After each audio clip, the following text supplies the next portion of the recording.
La tabla periódica de los elementos agrupa todos los elementos conocidos en grupos o familias que se enumeran del 1 al 18 y corresponden a las columnas. Esta columna sería el grupo 1 o la familia 1.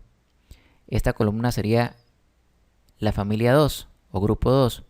Y así hasta llegar a la columna 18, que es la familia 18 o grupo 18. Y además de establecerse esos grupos, también se establecen periodos. Y los periodos son las filas. Esta fila, que contiene solamente dos elementos, el hidrógeno y el helio, es el periodo número 1. Pero tenemos 7 periodos. Hasta el número 7. Las tablas periódicas tienen acá el indicador del número del periodo y por acá el indicador del número del grupo o familia.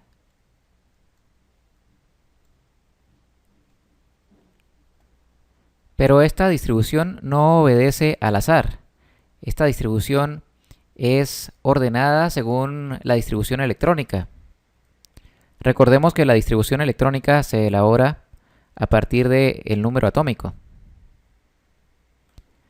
Y acá tenemos los elementos ordenados según el número atómico, leídos de izquierda a derecha, en orden ascendente. 5, 6, 7, 8, 9, 10, 11, 12, 13. Por acá tenemos un salto del 56 al 72, porque acá en medio están todos los lantánidos. Y por acá tenemos otro salto del 88 al 104, porque acá están todos los actínidos. Pero ¿por qué no los ubicamos simplemente acá, donde deben ir? Y corremos los demás. O estos por acá. ¿Y por qué no hacer de repente la tabla periódica un poco más estrecha? O más larga. ¿Por qué tiene que tener exactamente 18 grupos por 7 periodos? ¿Cuál es la razón?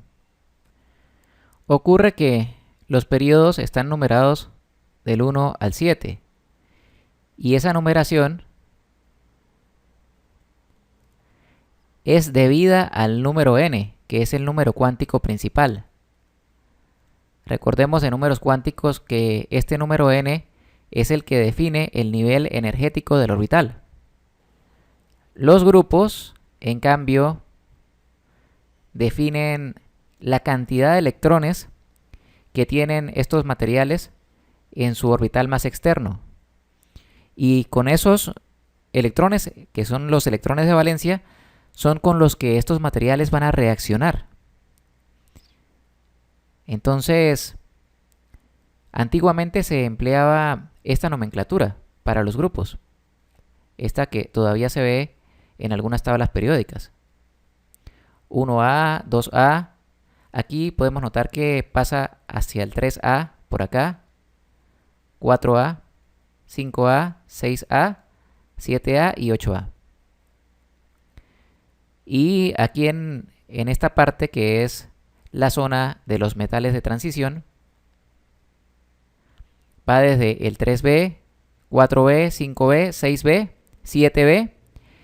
Estos 3 grupos serían el 8B y luego pasa para el 1B y el 2B, que no estaban aquí previamente. Esto es porque todo este grupo tiene un solo electrón en su orbital más externo. Este grupo tiene 2. Este grupo tendrá 3. Este grupo 4 electrones de valencia. Hasta llegar a este grupo que tiene 8. en su orbital más externo. Entonces el número de estos grupos, este 1, este 2, este 3, 4, 5, al igual que este 3, este 4, este 5, este 6, todos estos números que aparecen acá corresponden a los electrones de valencia. Y esto es muy importante, porque la mayoría de los elementos van a requerir de 8 electrones en su orbital más alejado para alcanzar el equilibrio químico. Y digo la mayoría porque podría haber excepciones, que ya veremos. Ahora, a esta característica de los átomos de buscar alcanzar 8 electrones de valencia se le conoce como la regla del octeto.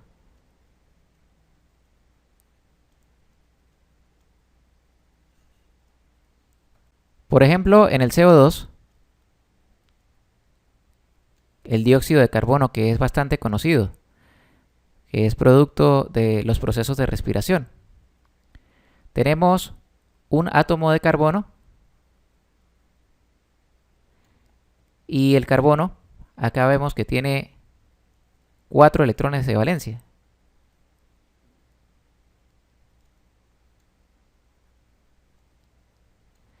Y tenemos 2 átomos de oxígeno. Voy a dibujarlo con otro color.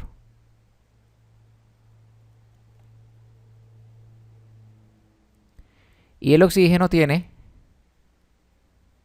6 electrones de valencia.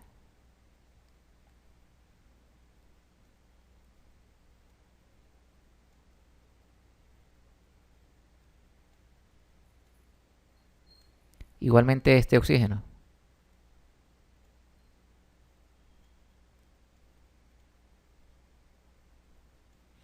Bien, tanto el oxígeno como el carbono buscan tener 8 electrones para 8 electrones de valencia para alcanzar el equilibrio químico. Entonces, ¿qué sucede acá? Aquí estos 2 electrones se comparten y también se comparten estos 2. A este punto, este oxígeno tiene 1, 2, 3, 4, 5, 6, 7, 8 electrones. Ya ha llegado a 8 electrones. El carbono tiene hasta el momento 1, 2, 3, 4, 5, 6 electrones. Pero si compartimos estos electrones y estos electrones, quedaría el carbono con 1, 2, 3, 4, 5, 6, 7, 8. 8 electrones. Y el oxígeno quedaría con 1, 2, 3, 4, 5, 6, 7, 8. Estos son los electrones de valencia, es decir, los que están en el orbital más externo.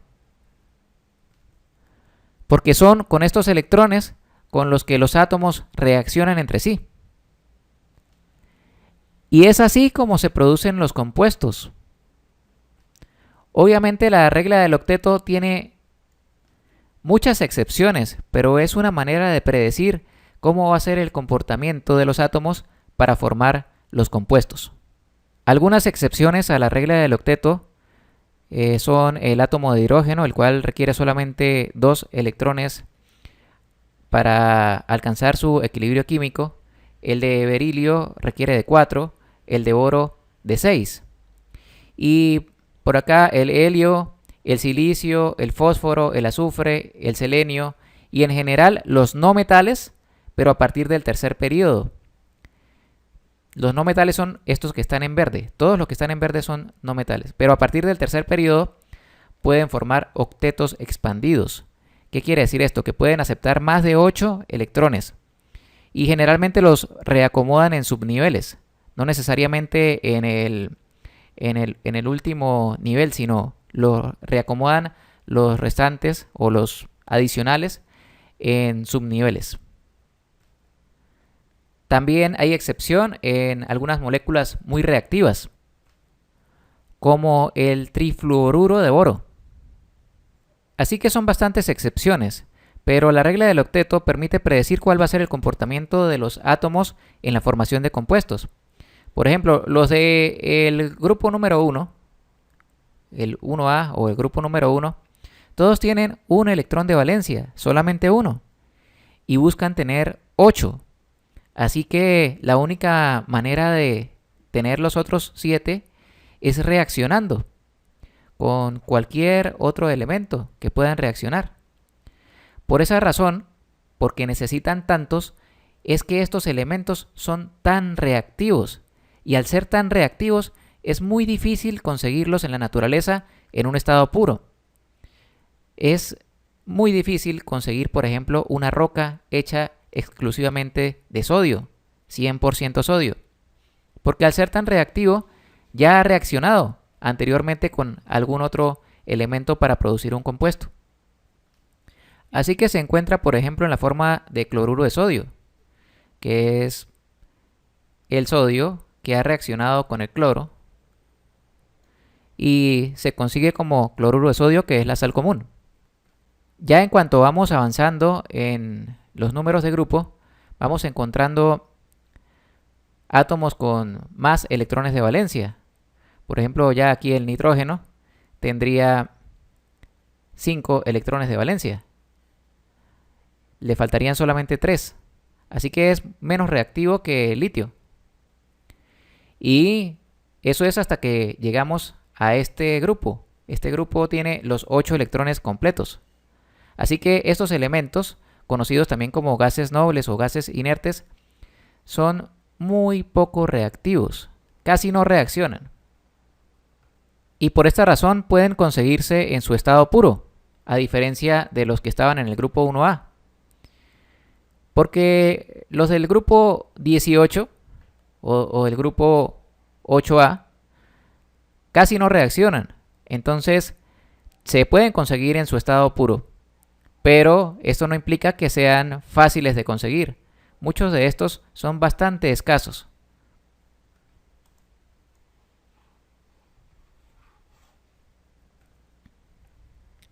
La tabla periódica se puede dividir en bloques. Por acá tenemos uno.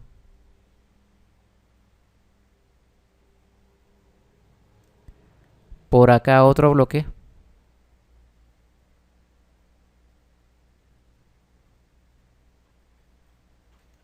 Aquí tenemos otro.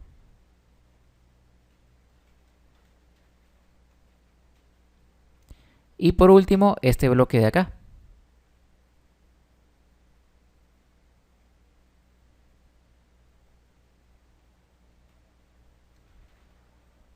De esta manera, de acuerdo a la secuencia en la que se llenan las capas de los electrones de los elementos.